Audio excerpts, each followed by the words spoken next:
जय गुरुदेव। आज हम योग वशिष्ठ का सबसे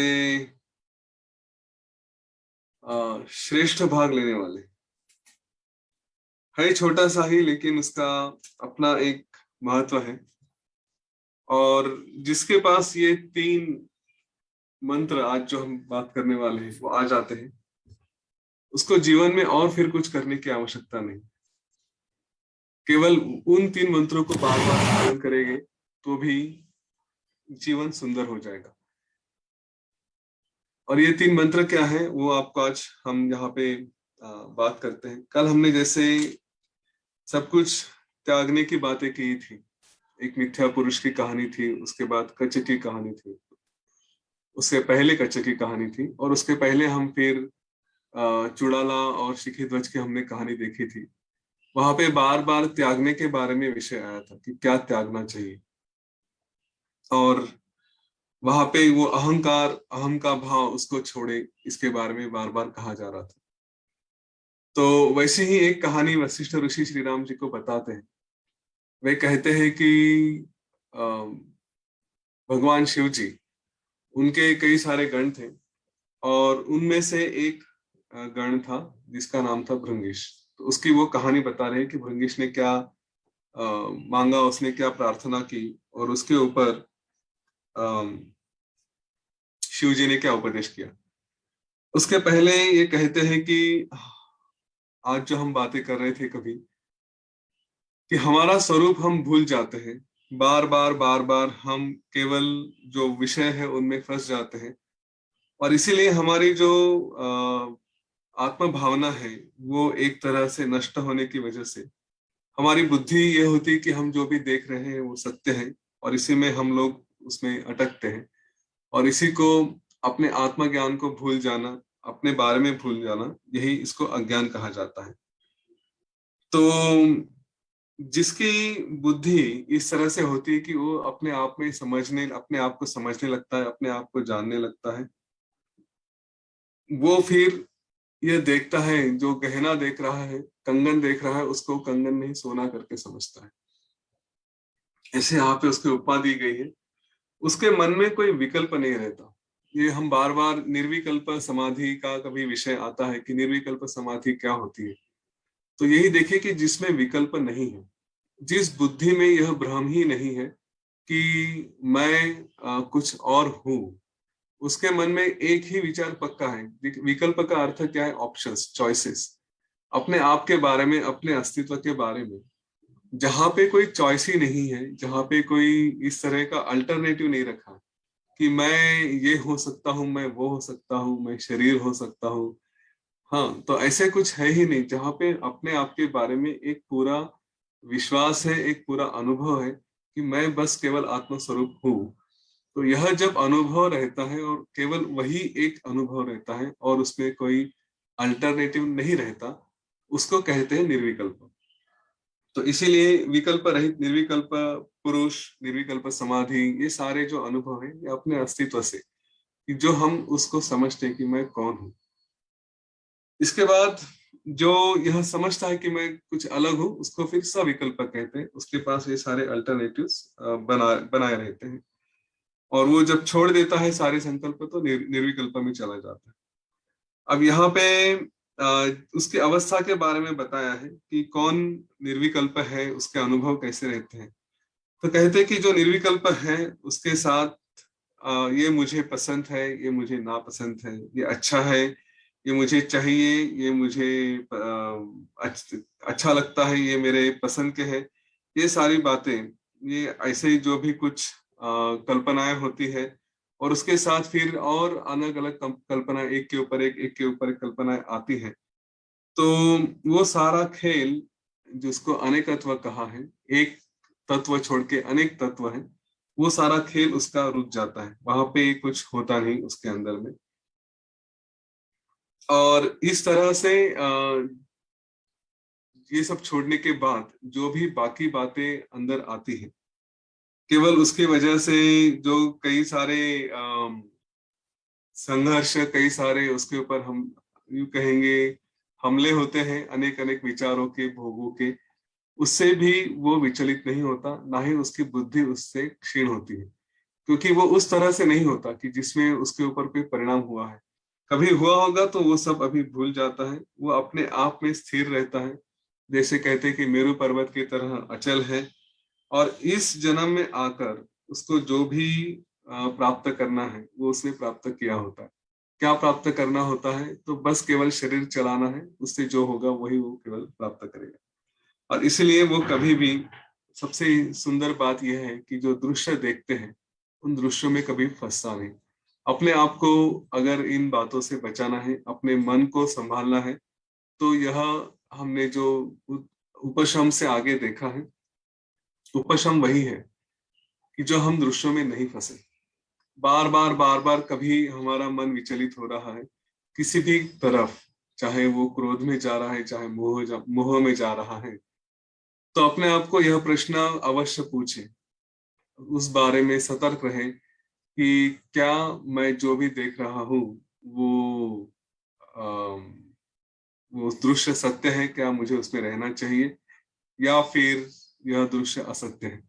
और जब हमें यह अनुभव हो जाएगा कि यह दृश्य असत्य है, तो तुरंत मन हमारा शांत हो सकता है।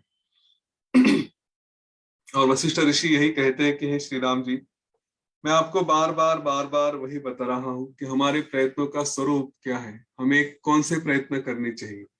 तो हमारे प्रयत्न का स्वरूप यही है कि हर तरह से, हर उपायों के माध्यम से अपने मन को, जो भी हमारे मन में विचार आ रहे हैं, चाहे वो सत्य असत्य के बारे में है, पाप पुण्य के बारे में है, जो भी शंकाएं हैं, उन शंकाओं को हर तरह से छोड़े, उससे अपने आप को बचाए, और हमारे अंदर, हमारे अंतर्याम में जो भी आ, आत्मा है, जो भी ईश्वर है, उसी को देखे, उसी में स्थिर हो जाए।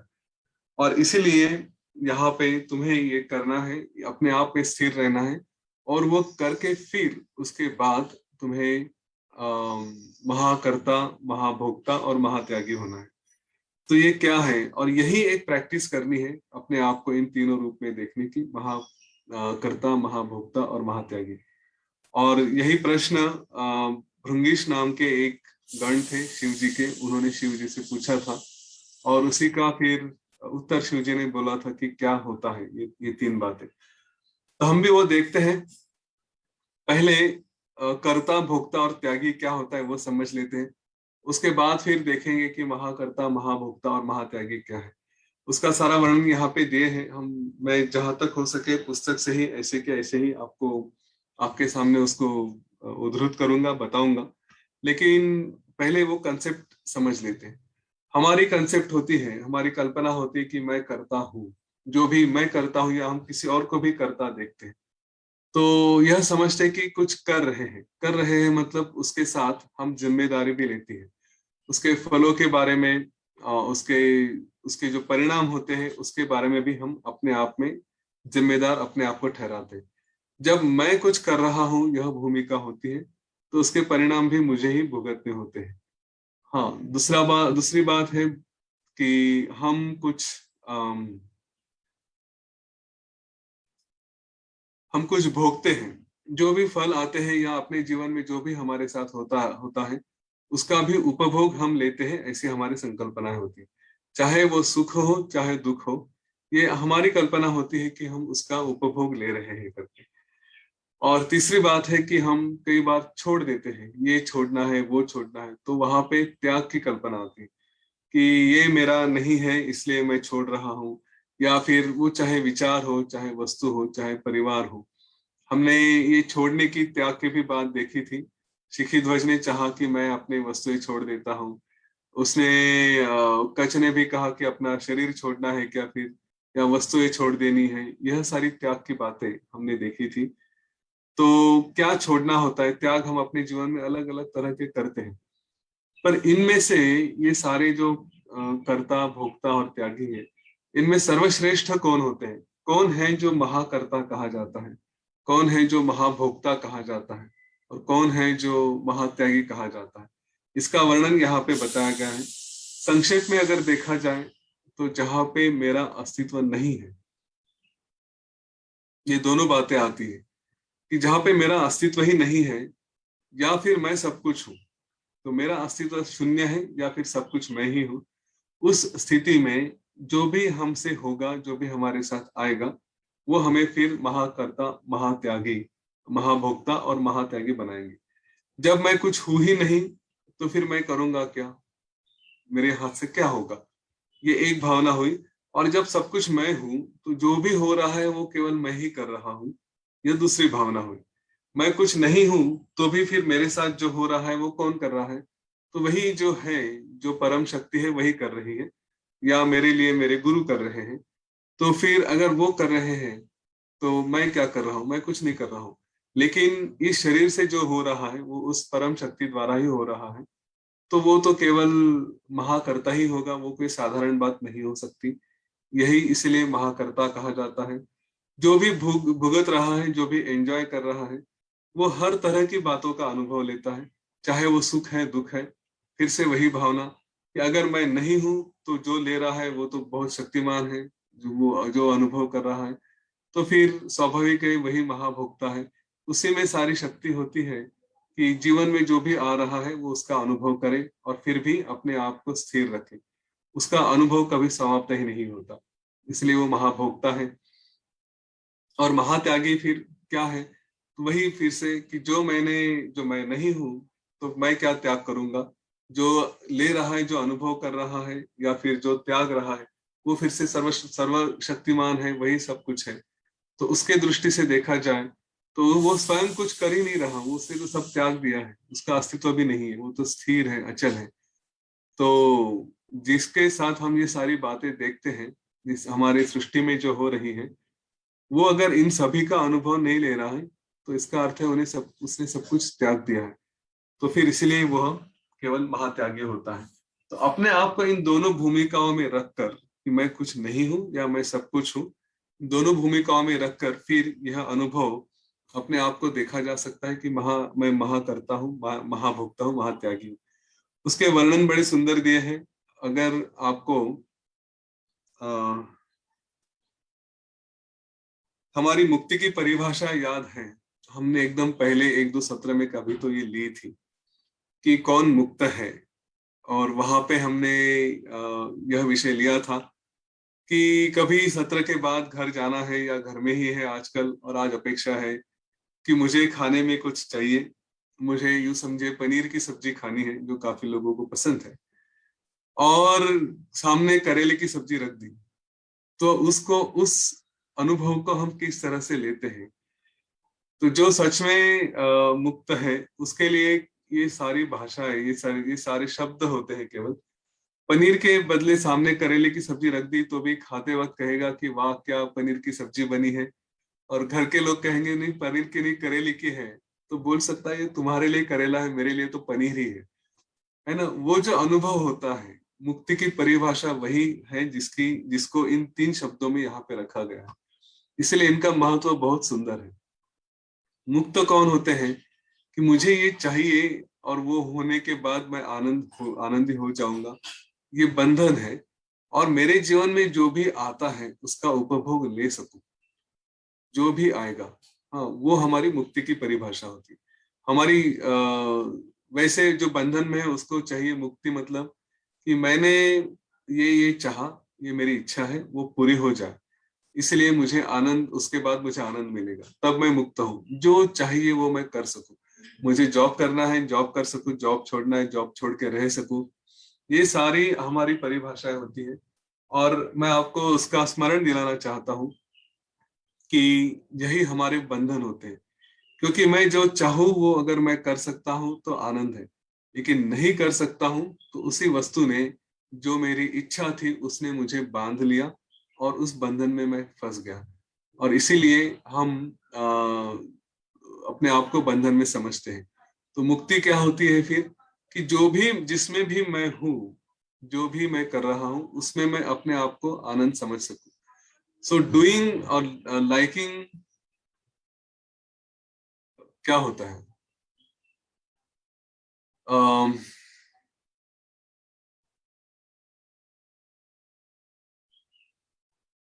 डूइंग व्हाट यू लव, आपको जो प्रिय है वो करना, ये एक मुक्ति की परिभाषा लोगों की होती है। कि जो मुझे पसंद है वही मैं कर सकूं। लेकिन हमारे दृष्टि से मुक्ति की असली परिभाषा है कि लविंग व्हाट यू डू। जो भी आपके जीवन में आ रहा है उसको प्रेम करें, उसको स्वीकारें, वो मुक्ति की असली परिभाषा होती है। हमारे साथ ये कई बार होता है कि हमें कुछ करना होता है लेकिन छोड़ देना पड़ता है, और हम फिर कहते कि नहीं मुझे ये नहीं मिल रहा, वो करना चाहिए था, वो करना चाहिए था, मेरी इच्छाएं रह जाती है। वो हमारे लिए बंधन होता है। तो उसको एग्जैक्टली अपोजिट तरीके से समझा कर उसको किस तरह से उससे मुक्त हुआ जा सकता है, ये 3 शब्द यहाँ पे दिए हैं। आज हम उनको देखते हैं कि क्या क्या बताएं। पहला कहा है महाकर्ता, और मैं जहां तक हो सके इसी पुस्तक से ऐसे के ऐसे बताऊंगा। बहुत ज्यादा शब्द नहीं है लेकिन उसका अनुभव अच्छा रहेगा। तो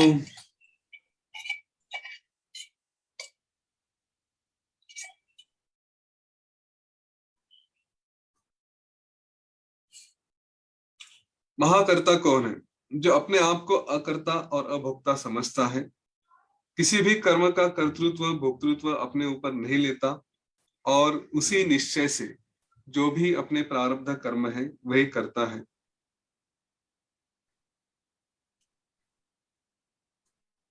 राग द्वेष सुख दुख, जो योग्य अयोग्य ऐसे कोई फल, उसके उद्देश्य से होने वाली सारी क्रियाएं।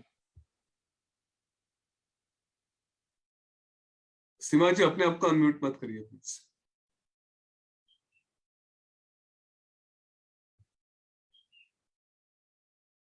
उसके उसके द्वारा होने वाली सारी क्रियाएं जो भी है, उसको केवल एक निष्काम शांत मन से करता है, और केवल लोगों के लिए वो कार्य किया जाता है, उसको महाकर्ता कहते हैं। महाकर्ता की बार बार यही डेफिनेशन यहाँ पे आ रही है।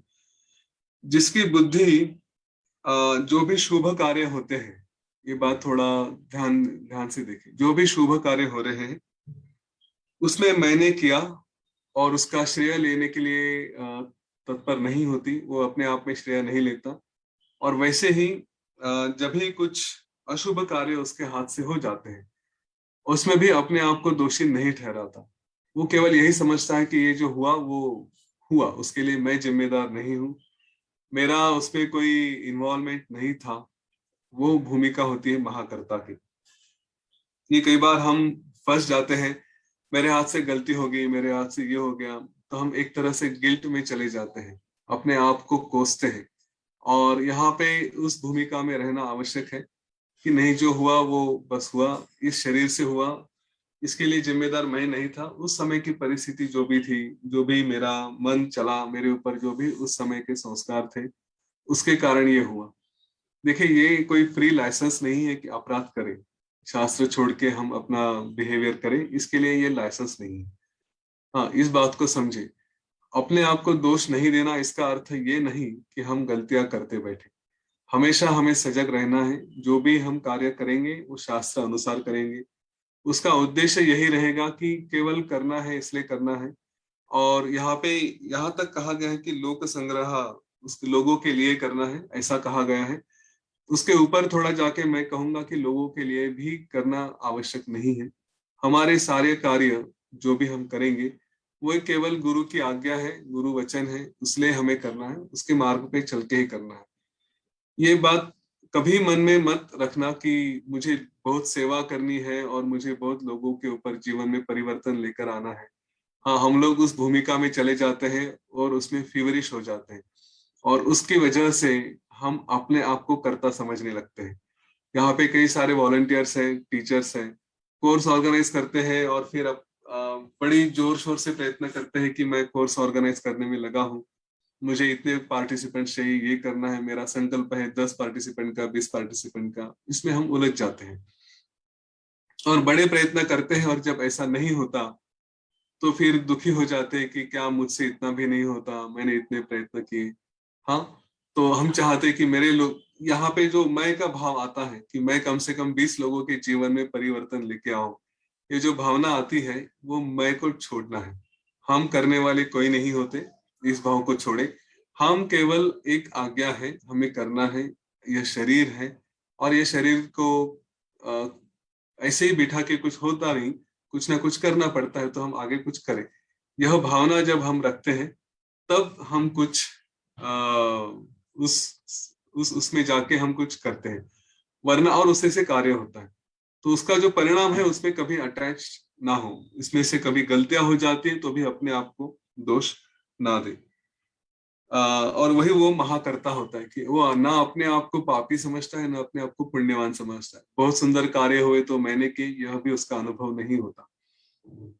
वैसे अपराधों के बारे में भी नहीं होता। उसके भाग्य में जो भी है, इसी से उसको जो प्राप्त व्यवहार होते हैं, श्री श्री राम जी के लिए बड़ा महत्वपूर्ण उपदेश रहा कि आपका जो प्रारब्ध है, आपको उसके अनुसार जो भी कार्य आते हैं, वो केवल बिना किसी बात को अटैच हुए, आसक्ति विरहित होकर वही पुरुष केवल वही कार्य करते रहता है।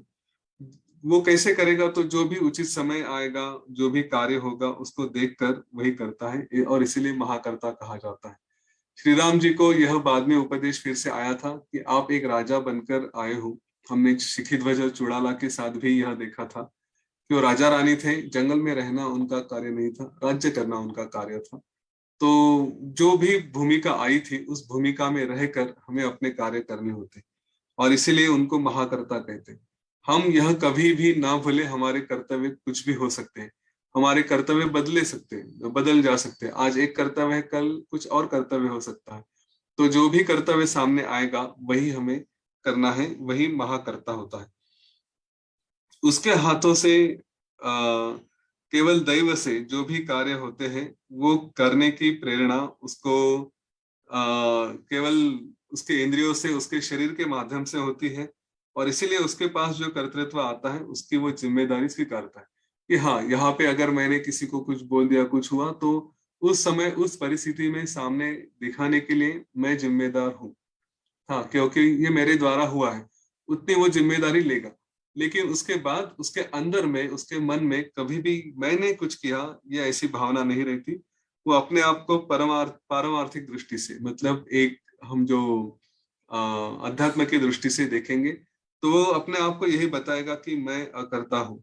जैसे ये अनुभव होता है कि हम कुछ श्रेष्ठ कार्य करते हैं तो हमारा कहीं सत्कार होता है, कहीं पूजा होती है, कुछ भी होता है। तो अगर ऐसा हो रहा है तो उसका स्वीकार करेगा, हाँ ठीक है, होने दो। पर अंदर में मैंने ये किया और इसलिए मुझे ये मिल रहा है, ऐसी वो भावना, वो अहम की भावना, अभिमान की भावना कभी नहीं होती। वो कहता है ओके, ये आया, इस शरीर को जो भी मिल रहा है वो शरीर को हो रहा है, वो महाभोक्ता में हम देखेंगे, लेकिन मैंने कुछ किया, ऐसी भावना कभी नहीं होती। वो वास्तविकता में महाकर्ता कहते हैं। इसलिए कहा है कि अंदर ही अंदर वो एकदम सम होता है, स्थिर होता है। उसको इन सारी कार्यों के फलों से कुछ प्राप्ति नहीं होती, उसके बारे में उदासीन होता है, शांत होता है। वो महाकर्ता की यहाँ पे परिभाषा बताई गई। तो इसको देखें कि हम जो भी करेंगे अपने जीवन में, वो हम श्रेष्ठ कार्य करेंगे, साधारण कार्य नहीं करेंगे। जो भी ज्ञानी हुए हैं, उन्होंने इस भावना को हमेशा त्यागा है कि मैं कुछ कर रहा हूँ। लेकिन उनके कार्य के स्वरूप देखते हैं हम लोग तो बड़े श्रेष्ठ हैं, चाहे श्री राम जी रहे, श्री कृष्ण रहे, गुरुदेव श्री श्री रविशंकर जी रहे, या जो भी हैं, उन्होंने अपने जीवन में श्रेष्ठतम कार्य किए हैं। अपने आप को कभी मैं कुछ नहीं कर सकता, यह भी भावना नहीं लेकर आनी। हम में उतनी शक्ति है कि हम महाकर्ता बन सकते हैं और बड़े बड़े श्रेष्ठ कार्य हम कर सकते हैं। इसका अनुभव ले। और मैं आप सभी को इसलिए आह्वान भी करूंगा कि यह जीवन अति श्रेष्ठ कार्यों में ही बिताएं। साधारण कार्यों में रहकर मैं कुछ छोटा सा हूं, मुझसे ये नहीं हो सकता, ये भूमिकाएं छोड़ दे। उसके साथ साथ यह जब मैं कह रहा हूं कि हमने श्रेष्ठ कार्य करने चाहिए, इसका अर्थ यह नहीं कि हमें उसके पीछे फेवरिश होके या बहुत जोर शोर लगा के अपने आप को क्रोधित करके या अपने आप को संताप में डाल के करने, ऐसा नहीं है। प्रयत्न 100% होंगे, लेकिन उसमें अटैचमेंट बिल्कुल नहीं होगी, शून्य अटैचमेंट होगी। जो भी रहेगा वो केवल हो रहा है ऐसे देखेंगे, अपने प्रयत्नों में कमी नहीं आनी देनी चाहिए। तो उसके परिणाम जो भी होंगे, वो जैसे आएंगे उसका वैसे स्वीकार करेंगे। और वहीं पे अगला उसका भाग आता है कि हम महाभोक्ता बनकर रहेंगे। तो महाभोक्ता क्या है? कि जो किसी भोगों की अपेक्षा नहीं करता, ना ही मुझे अच्छे की अपेक्षा है, ना ही मुझे बुरो, जो भी मेरे साथ बुरा होता है या अनिष्ट होता है, उसको त्यागने की इच्छा होती। महाभोक्ता कुछ चाहता भी नहीं, कुछ मिले यह भी अपेक्षा नहीं, और मुझे कुछ छोड़ देना है यह भी, या मुझे कुछ ना मिले यह भी अपेक्षा नहीं। देखिए, ये तो हम यूजुअली, मैंने बार बार कहा है, हम ये बार बार इसमें फंस जाते हैं कि मुझे कुछ नहीं चाहिए, मैं अपने आप में स्थिर हूँ, शांत हूँ। हाँ, ये त्यागने की जो भावना होती है वो रहती है, लेकिन उसके साथ हम फंस कहाँ जाते हैं? हम फंस जाते हैं कि जिसमें हम, मुझे ये दुख भी नहीं चाहिए, मेरे जीवन में दुख क्यों आ रहे हैं, मेरे जीवन में ऐसी बातें क्यों हो रही है, तो वो जो अनिष्ट है उसको भी हम नहीं चाहते, वो नकारने की भावना आ जाती है। महाभोक्ता इन दोनों को स्वीकारता है, उसको कुछ चाहिए नहीं, ऐसे नहीं, मुझे ये भी नहीं चाहिए और ये नहीं चाहिए, ये भी नहीं चाहिए, ऐसे दोनों भावनाएं उसकी होती है कि जीवन में जो आएगा उसको स्वीकार सकता है। तो उसके प्रारब्ध से जो भी उसके भाग्य में आता है, वो केवल निर्विकारता से उसको स्वीकारता है, उसका अनुभव लेता है, उसी को महाभोक्ता कहा है।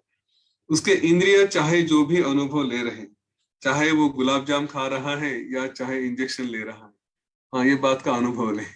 शरीर ही इंजेक्शन लेता है और शरीर को ही दुख होते हैं और शरीर को ही सुख होता है। तो ये दोनों सुख और दुख, इसका अनुभव वो लेता है, लेकिन उसका मन, उसका वो केवल अपने आत्मा का ही अनुसंधान करता है, उसी में स्थिर रहता है, उसी के साथ जुड़ा हुआ होता है। वो, उसका मन अंदर होने की वजह से मन कुछ नहीं कर रहा, केवल इंद्रिय कर रहे हैं, और इसलिए वह कुछ भोग नहीं रहा।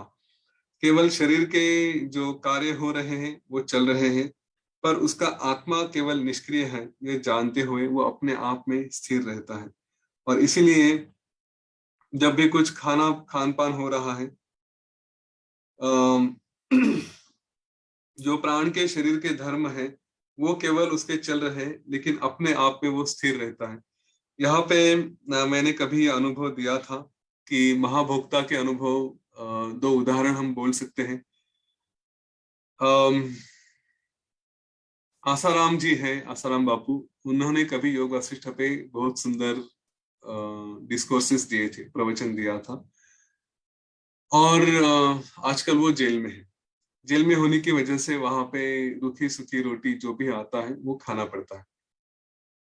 अगर उन्होंने, और मैं आशा करता हूँ इतना प्रवचन देने के बाद उन्होंने ये सब योग वशिष्ठ और ये सारे ज्ञान को समझा है, उनके जीवन में जो भी हो रहा है उसको वहां पर, उस रूखी सूखी सूखी को भी खाते हुए वो 56 भोग खा रहे हैं, इस तरह का अनुभव लेकर खा सकते हैं, वो महाभोक्ता हो सकते हैं।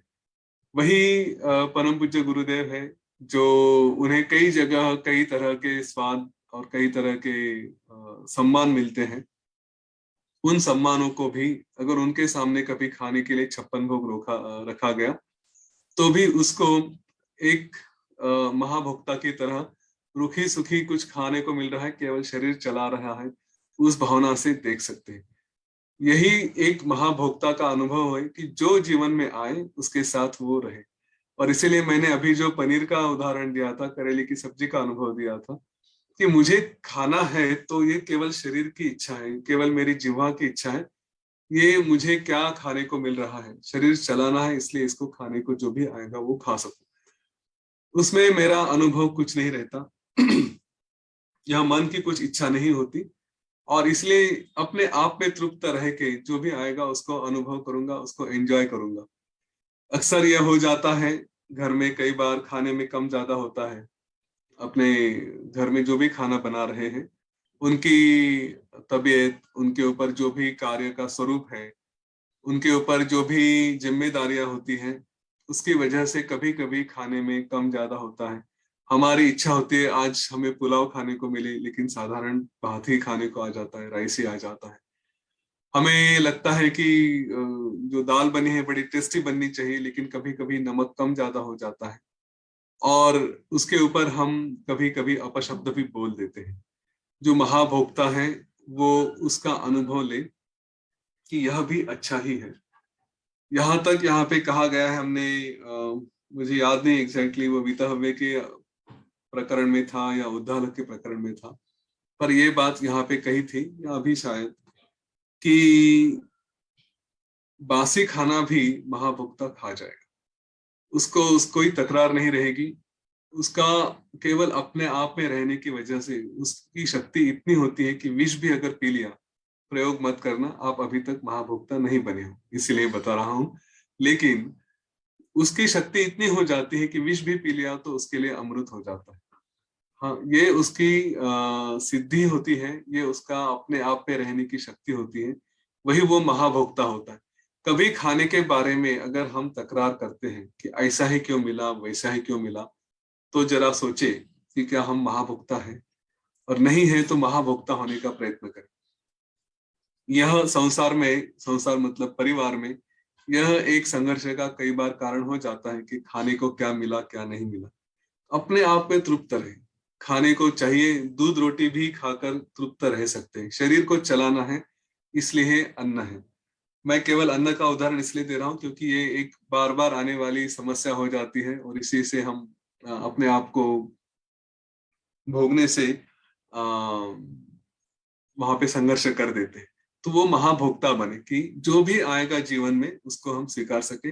खाने के साथ पर्टिकुलरली ये इंपॉर्टेंट हो जाता है। उसके बाद बाकी भी बातें कही हैं कि जहाँ पे बुढ़ापा आता है, मृत्यु आती है, संकट आते हैं, राज वैभव भी मिल जाता है, जो भी अनुभव में आता है, जो भी कुछ हम वहां पे ले रहे हैं, कभी गरीबी आती है, दारिद्र्य आता है, कभी अमीरी भी आते हैं, सब कुछ आते हैं, उसके लिए वह एक केवल सुखमय अनुभव ही रहता है। उसका इन सारी बातों का उसके ऊपर कोई परिणाम नहीं होता, वही महाभोक्ता होता है। ना उसके लिए आनंद व्यक्त करता है, ना उसके बारे में कभी दुख व्यक्त करता है।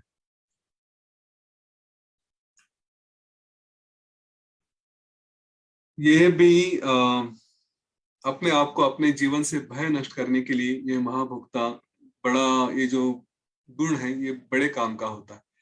हम काफी समस्याओं से जाते हैं, जीवन है, समस्याएं आती हैं, हमसे कभी गलतियां हो जाती है, कभी इधर उधर कुछ हो जाता है, तो फिर हम भय में चले जाते हैं कि अगर ऐसा हुआ तो क्या होगा, वैसा हुआ तो क्या होगा। कभी कभी हमें कोई डराता है, ब्लैकमेल करता है, और उससे फिर हमसे और गलतियां करवा लेते हैं, या हम उसी में फंस जाते हैं। इसमें शायद यह बात नहीं कही गई, लेकिन हमारी प्रतिष्ठा के बारे में भी हम कभी उसके साथ अटैच रहते हैं कि अगर मेरी बदनामी होगी तो क्या, अगर मेरा ये भंडा फूट गया, मैंने कभी अपराध किया था, अभी सब लोगों के सामने आया तो क्या। महाभोक्ता बनो, जो भी आएगा।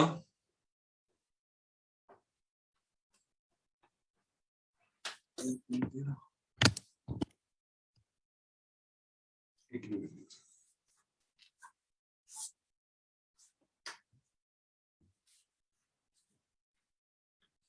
जीवन में जो भी आएगा उसको अनुभव, उसका उपभोग लेने की शक्ति रखिए, वही महाभोक्ता रहेगा। मैं अभी प्रतिष्ठा के बारे में बात कर रहा था। लोग फिर अपनी प्रतिष्ठा बढ़ाने के लिए, या अपनी अप्रतिष्ठा, अपना अपमान, अपनी बदनामी होने से बचने के लिए और भी गलतियां करने लगते हैं। इसमें कृपया मत उलझिए। ये कई बार हम फंस जाते हैं और फिर हमें डर लगता है कि क्या होगा क्या होगा। जो होगा वो सहने की शक्ति होनी चाहिए, इसके बारे में विश्वास रखें कि वही महाभोक्ता हो सकता है। आखिर हो के क्या होगा। इन सारे जो भय का कारण होता है, उसमें भय में यही होता है कि मेरे जीवन में कुछ ऐसा हुआ तो क्या होगा, वैसा हुआ तो क्या होगा, और वही भय हमको महाभोक्ता होने से रोकता है। महाभोक्ता वो है कि जीवन में जो भी आएगा, चाहे विपरीत परिस्थिति आए चाहे अनुकूल आए, जैसे भी होगा वो उसमें भोगने की शक्ति रखेगा, अपने आप को फिर भी स्थिर रखेगा। यहाँ पे उसका उल्लेख नहीं हुआ है, लेकिन मैंने समझा कि उसको बता दूं। तो खाना खाने के बारे में बोला है, जो कटु है, मीठा है, खट्टा है, जो भी है, तीखा है, सारों को, सारे खाने को हर तरह से अपने सारे अन्न को वो एक रस से ही देखेगा, एक ही वृत्ति से खाएगा। उसमें कुछ ये योग्य है या अयोग्य है ऐसा कुछ विकल्प मन में नहीं आएगा। इसका अर्थ ये नहीं है कि जाके रोज पिज्जा बर्गर खाना शुरू करें, ठीक है। शास्त्रों के अनुसार रहे, आपके पास चॉइसेस है। जब चॉइस नहीं होता, जब ऑप्शन नहीं होता, तो रास्ते से जा रहे हैं, शरीर की जरूरत है कि हमें भूख लगी है और कुछ खाने को नहीं मिल रहा, फिर कहीं पे तो क्या भाकरी मिल गई या कुछ ऐसा मिल गया तो खा ले, चलो कुछ नहीं मिला, पिज्जा आउटलेट मिला हो कि पिज्जा भी खा ले, कोई फर्क नहीं पड़ता, ठीक है। लेकिन चॉइस अगर मिलता है तो शास्त्र के अनुसार, शरीर आयुर्वेद इसके अनुसार जो उचित है वो खाए। हमने देखा अन्न का परिणाम हमारे शरीर पे क्या होता है, किस तरह से सप्त धातु में वो बनाता है, और जिससे यह शरीर बना रहता है। तो जहां पे चॉइस है वो ठीक है, लेकिन नहीं है तो अननेसेसरी खींचने की आवश्यकता नहीं होती। अपने शरीर को रिस्पेक्ट करें। यह भी बताया गया है कि बहुत ज्यादा उपवास वगैरह करके अपने शरीर को सताते नहीं है। गुरुदेव हमेशा बताते हैं कि ये जो अनशन किया जाता है, शरीर को क्लेश दिया जाता है, तकलीफ दी जाती है, ऐसा ना करें, एक मर्यादा में रहे। तो महाभोक्ता हमेशा उस समस्थिति में रहेगा, जो उचित है वही किया जाएगा, कर्ता भी वही है, महाकर्ता भी वही है। और इसीलिए उसी के द्वारा जब यह महाभोक्ता होता है तो उससे फिर उसमें कभी अहिंसा, समता, ये सारे गुण उससे दूर नहीं रहते, वो अपने संतुष्टि में रहता है, अपने आप में रहता है, वो महाभोक्ता है। और इसके बाद फिर कहा है महात्यागी। महात्यागी कौन है? जो जिसकी सारी वृत्ति अपने आप में स्थिर है, जो जिसका मन अपने आप में स्थिर है, अपने आत्म स्वरूप में है, तो उसी ने ये सारी संकल्पनाएं छोड़ दी है कि मैं शरीर हूँ, मैं मन हूँ, मैं बुद्धि हूँ, मैं चित्त हूँ, मैं अहंकार हूँ, जो भी है, ये सारी संकल्पनाएं उसने छोड़ दी है।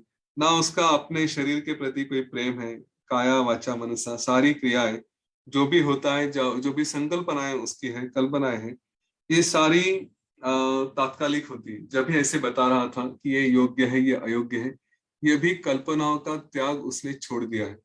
ये फिर से सावधान करने की बात है। उचित अनुचित की कल्पनाएं छोड़ना, इसका अर्थ ये नहीं कि हमें फ्री विल है, हमें लाइसेंस मिल गया कि हम जीवन में जो भी चाहे करें। जो इस स्थिति में है, जो इसका अनुभव कर सकता है, वह शास्त्रों के अनुसार ही आचरण करेगा, गुरु वचन के अनुसार आचरण करेगा। वो इन बातों को कभी गलत ढंग से लेके उसका गलत अर्थ निकाल कर फिर नहीं करेगा। वरना हमने कल्पनाएं छोड़ दी है, कुछ भी चलेगा, कर सकते हैं, उसमें उचित अनुचित कुछ नहीं होता, हम महात्यागी है, ऐसा नहीं समझे।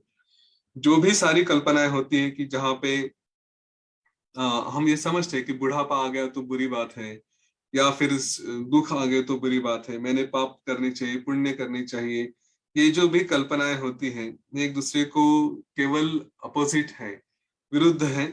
यह समझकर उनमें फिर कोई विचार ही नहीं करता, उनके बारे में चिंता भी नहीं करता, वो महात्यागी है।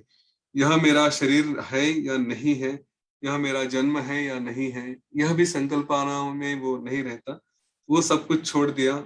और इसी द्वारा जो कर्म हो रहे हैं वो भी मेरे नहीं है। जहाँ पे महाकर्ता रहेंगे लेकिन महात्यागी भी रहेंगे, इस बात का ध्यान रहे। जो महाकर्ता है वो श्रेष्ठतम कार्य करेगा, लेकिन ये मैं कर रहा हूं ऐसी भावना नहीं रहेगी, इसलिए वो महात्यागी भी रहेगा। दोनों कल्पनाएं साथ साथ आएगी, कर्ता और त्यागी, ठीक है। और उसके परिणाम जो भी आएंगे उसको महाभोक्ता की तरह अनुभव लेगा। तो इसलिए ये तीनों बातें हमारे साथ होनी चाहिए, महाकर्ता, महाभोक्ता और महात्यागी। यह तीन मंत्र हमारे जीवन में लेके आए, जिसके साथ यह है वो सर्वश्रेष्ठ है, वो अपने जीवन में सब कुछ कर सकता है। और इस तरह का उपदेश वशिष्ठ ऋषि ने श्री राम जी को बताया, कि जो शिव जी ने भृंगीश नाम के उनके गण को किया था, और कहते हैं कि आप अभी इस तरह बन के रहो। यह उपदेश हमारे लिए ही, मैंने बार बार कहा है कि जो भी उपदेश हो रहा है वो हमें ही हो रहा है, हम ही सुने। हम ही कीचड़ में रह के श्री राम जी को बताते हैं कि जैसे कीचड़ में कमल रहता है, उसको किसी भी बात का स्पर्श नहीं होता, वो हमेशा सुंदर स्वच्छ रहता है, वैसे ही तुम सारी वासनाओं छोड़कर और अपने आप में स्थिर रहो। किसी को अगर इन वासनाओं में खींचा भी गया तो भी यह पुरुष जो महात्यागी, महाकर्ता, महाभोक्ता, महात्यागी है, वो अपने आप में स्थिर रहता है। उसके स्पर्श को कोई वासना कभी स्पर्श नहीं कर सकती, उसके चित्त को कोई भी वासना कभी स्पर्श नहीं कर सकती।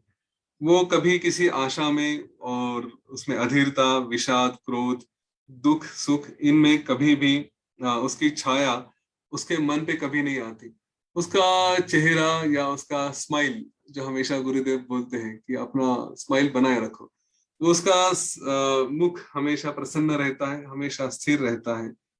उसकी वासनाएं धीरे धीरे अगर कुछ है तो वो शांत होकर टूट जाती है, उसका कोप गुस्सा सारा कम हो जाता है, और उसमें कोई वासनाएं, काम वासनाएं या जो भी इच्छाएं होती हैं वो सारी ठंडी पड़ जाती है। इंद्रियों का जो वेग रहता है, इंद्रियों को जो भी चाहिए वो भी सब शांत हो जाता है, और वो अपने आप में स्थिर होने लगता है। उसके मन में सुखों की वासना भी कभी आती नहीं कि मुझे यह सुख चाहिए, वह सुख चाहिए करके। ना ही कभी कुछ दुख होता है तो उसके मुख पे कभी उन दुखों की भी छटा कभी दिखाई नहीं देती। या अपने आप में हर तरह से स्थिर होने की वजह से उनके मन पर किसी भी बात का परिणाम नहीं होता। इस तरह जिसका चित्त ही चला गया है, उसके सामने कोई दृश्य होता ही नहीं, क्योंकि वो जो भी देख रहा है उसको वो दृश्य समझता ही नहीं। वो उसकी जो मन की स्थिति है वो ऐसी है कि जिसको देव भी चाहे कि हाँ मुझे इसकी जैसी अवस्था प्राप्त हो, वो उसमें रहना चाहते हैं। ऐसी उसकी स्थिति होती है। हमेशा सर्वथा शांत रहेंगे, सुंदर, सबको पसंद होते हैं ये व्यक्ति जो उनके साथ रहना चाहते हैं। ऐसे पुरुष पुरुष मतलब ऐसे ही व्यक्ति जिसमें यह जीव है, यह जीव लोग उनको उनका सहवास चाहते हैं, उनके साथ रहना चाहते हैं। वो हमेशा स्थिर रहेगा, सभी लोग उसको पसंद करते हैं। कभी भी अपने शत्रु की भी किसी की हानि हो ऐसी वो कभी इच्छा नहीं करते। अपने आप में नम्र रहते हैं, ना कभी सुख है ना कभी दुख की भावना है, एकदम स्थिर रहेंगे, और इस तरह से उनका व्यक्तिमत्व दिखाई देता है। यह संसार कितना भी विचित्र है, कितना भी अपार है, लेकिन फिर भी उसके तरफ देख के ना उसको कभी ऐसा विशेष आनंद होगा, ना ही विशेष दुख होगा। वो अपने आप में स्थिर रहेंगे। इस तरह से हे श्री राम जी, यह अवस्था प्राप्त करने के लिए आपको किसी साधन की आवश्यकता नहीं होती।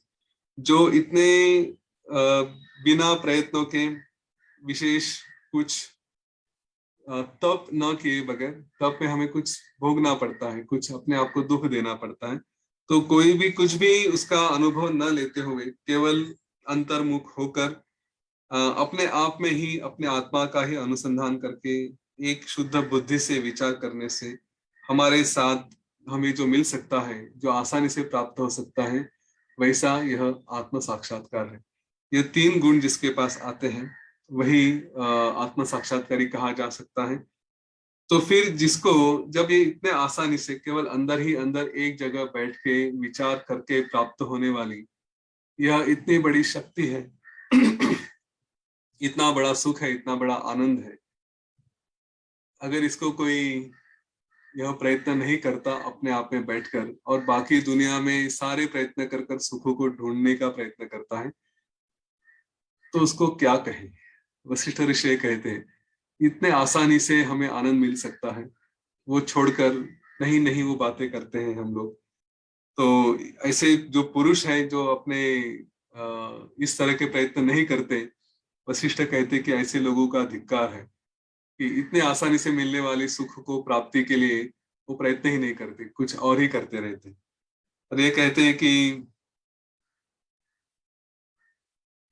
जिसको यह चाहिए कि मैं कौन हूँ, जिस मैं अपने आप में आनंदी रहूं, तो उसने यही प्रयत्न करने चाहिए, इसमें विश्रांति लेनी चाहिए, बार बार वही विचार करना चाहिए कि मैं कौन हूँ, यह जगत क्या है, ये कैसे है।